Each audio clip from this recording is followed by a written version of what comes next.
Ayan, what is up mga kapitbahay? Ayan, ito mga kapitbahay yung project natin. Ayan, ito. Bago natin to i-configure, itong mga big boys na to. Ito. Ayan. Bago natin to i-configure, i-configure muna natin yung mga IP cameras natin, no? Kasi ito yung magdadala from parking papunta dito sa main office. Okay, so big boy, ayan. Hindi mo natin to configure. Configure na lang natin to pag ikakabit na. Ayan, so kompleto po yan. So ang configure muna natin ngayon is itong mga to. Ultra series, ayan, ito. Ayan mga kapitbahay, ito yung unang CCTV na i-configure natin. Okay, so bago natin to i-configure, gusto ko munang malaman nyo, no? Itong IP camera na to is Hikvision to. Ayan, Hikvision po siya. Pero ang NBR natin ngayon ay Dahua. Kasi yung Hikvision mismo na NBR, doon namin ilalagay sa kabilang office. So dahil dito sa NBR natin na Dahua na 32 channel is meron pa tayong 10 available na channel na pwede idagdag to kasi 10 to, kaya saktong-sakto, kaya dun muna siya natin ilalagay sa NBR na Dahua ang Hikvision na to. Tuturo ko rin sa inyo kung paano mag-connect nito doon or paano mag-configure nito as an on beep para mabasa siya doon sa Dahua natin na NBR, itong Hikvision. Alright, eto muna mga kapitbahay, etong CCTV na to, kunyari nakalimutan mo yung password, nakalimutan mo yung IP, may reset po ito. Ito yung magandang, halos lahat ng mga latest na camera is meron na siyang reset button. Ito, si Hikvision, pinadali nila, no?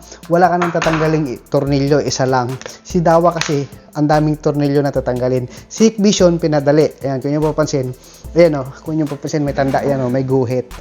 So, dyan lang dapat, yan o, kung nyo papansin, naiikot to, ayan. Yan, naiikot po yan. Kapag binuksan nyo po yan, nandito po yung reset button. Kitang-kita agad yan, no? May nakasulat na reset button. Kung nyo mapapansin, ayan, no? Kita nyo ba? Uy, camera. Ayan, no? Reset button po yan. Ayan. Papatayin mo lang, tapos habang pinipindot, ilalagay mo. Pag yung ilaw namatay, nag-blink, tapos umilaw ulit, ibig sabihin okay na po yun. Alright? So, ganun lang po ang pag-reset nito. Tapos, ibabalik muna natin. Yan, kapag nagbalik ka nito, kung nyo mapapansin, ayan o. Kung nyo mapapansin, ayan o, may guhit. Kapag nagigpit ka nyan, ayan o, kailangan pantay siya dyan. Ayan. Iyan. Dapat ganyan. Kasi, para hindi mapasokan ng tubig, yan yung tanda niya kung paano kahigpit lang. Okay? So, may palatandaan po siya. Kapag binuksan mo, hindi ka na magtataka or magdadalawang isip kung mahigpit na o hindi kasi meron na po siyang tanda. Alright? Okay, so babalik natin. Ganun lang ang pag-reset nito. Napaka-basic, ano? Ganun lang pag-reset. Tapos, yung isa pa mga kapitbahay is ang default password nito, ang default IP nito is 192.168.1.64. Halos lahat po yan. 64 po yan. Okay? Tapos, ang default username nito at password is yung username admin. Tapos, yung password is wala. Ikaw yung mag-create. Alright? Ang kailangan mo lang, power. So, dahil may PoE switch tayo dito, so, papower natin siya ngayon. I-configure natin siya. Ipapakita ko po sa inyo. Alright? Yan. So, napaka-basic lang mag-configure nito. Yan. Configure natin yan. Tapos, yan. Tapos, punta tayo sa, yan. Pag namatay na yung ilaw na to, ibig sabihin na boot na po yan. Yan, hintayin natin. So, ilalapit natin yung camera dito sa computer natin. Dahil nga, wala tayong recorder, wala tayo sa bahay, ilalapat natin. Ayan. Okay na po siya. Namatay na po siya. Ibig sabihin, nag-boot na po siya. Yan. Lapit na yung camera. Yan. Kung nyo mapapansin, ayan o.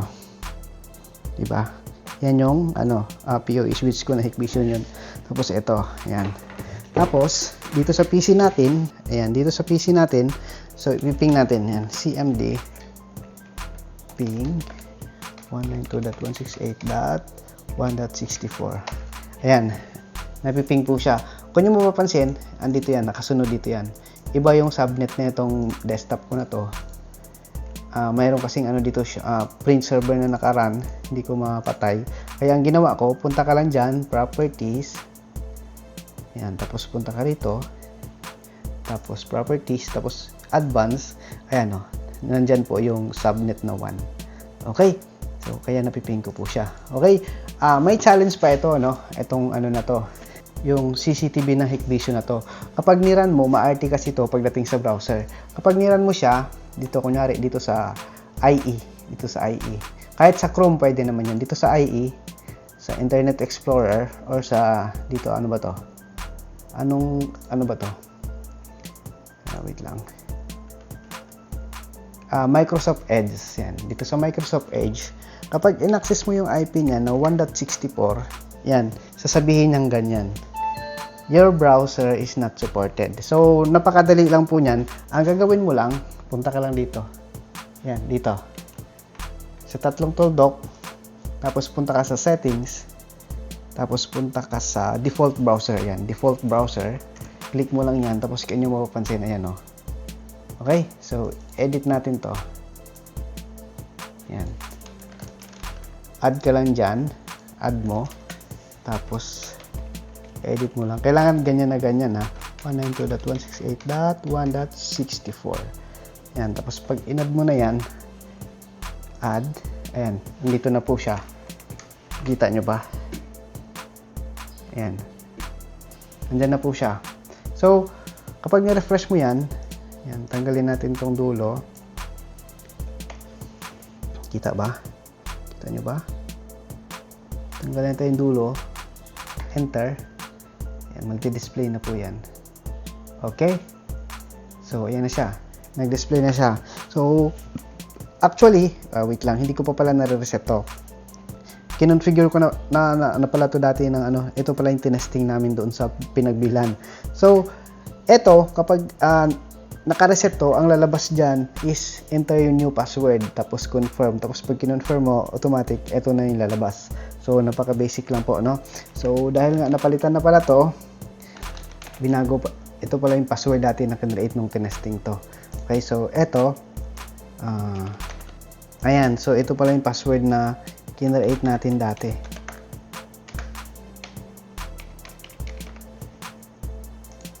Ayan, so ayan po yung password. Nakalimutan ko lang eh. Ayan, may video na po siya agad. Okay, so doon natin siya i-add. Ayan o, kasi naka-add na po siya. May video na po siya agad kasi naka-add na siya dito sa browser natin. Okay, so ang gagawin mo lang is punta ka sa configuration.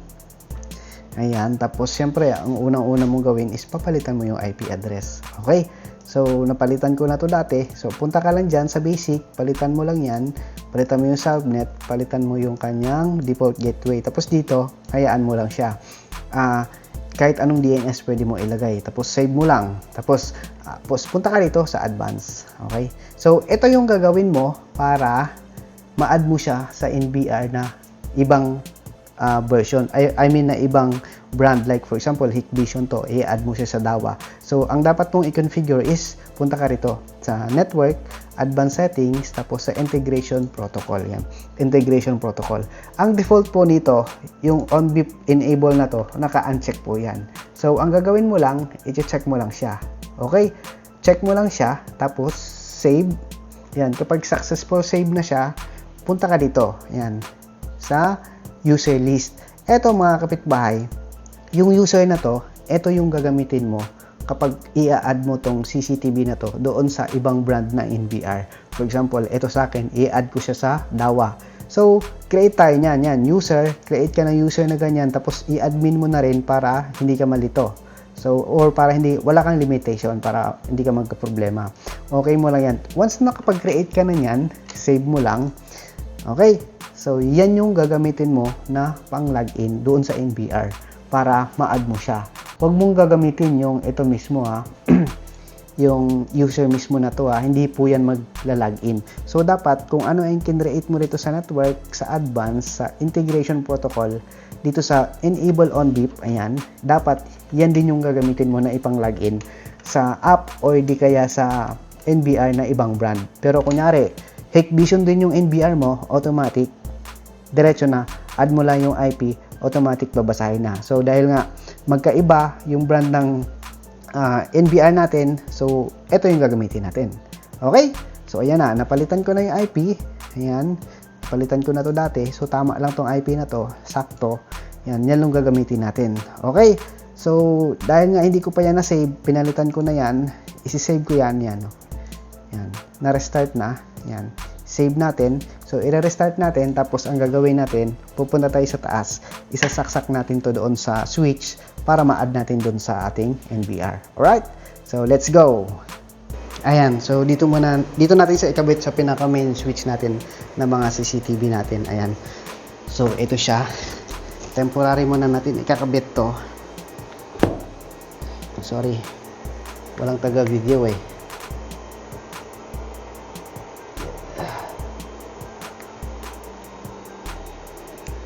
Ayan.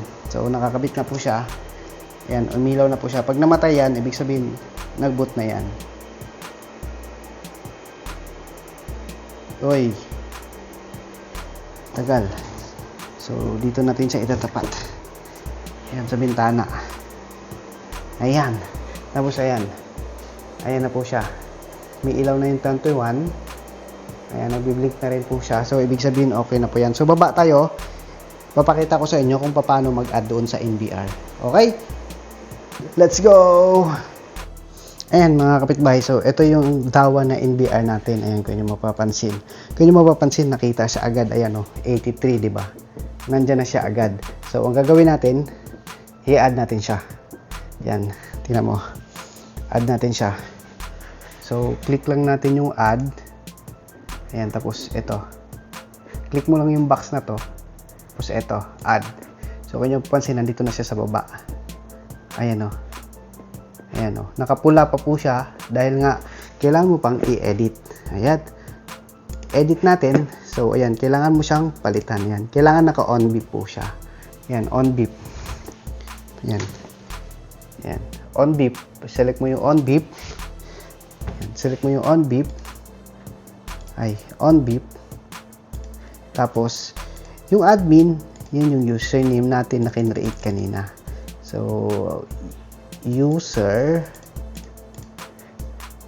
01. Tapos yung password natin is enter. Tapos number 29. Tingnan natin. Medyo matagal lang siya mag-on. Yan. So, titingnan muna natin kung napiping na natin ha. Yung 83. Oh, yeah. Sorry. So, piping natin yung 83.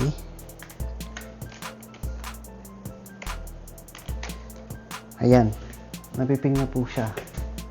So, a-access natin siya ulit dito sa browser. So, ilagay natin ng .172.16.21.83.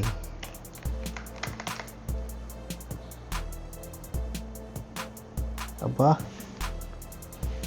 hindi pa siya nag-online eh. So, titingnan natin. Ayan mga kapitbahay, na-access na po natin siya. Ayan. Tapos, dito sa configuration, yung IP niya is ayan, 83. Okay, so tingnan natin kung na-add na natin doon. Ayan. Okay. Tingnan natin. Uy, bakit nakapula siya? Ayan mga kapitbahay. Ayan, gumana na po siya. Ayan, kung nyo papansin, nandiyan na po siya. Kailangan lang pala i-restart yung camera o yung IP camera para mag-online po siya. Ayan. So, after mo ma-add, i-restart mo lang yung camera, automatic mag-online na po yan. Okay?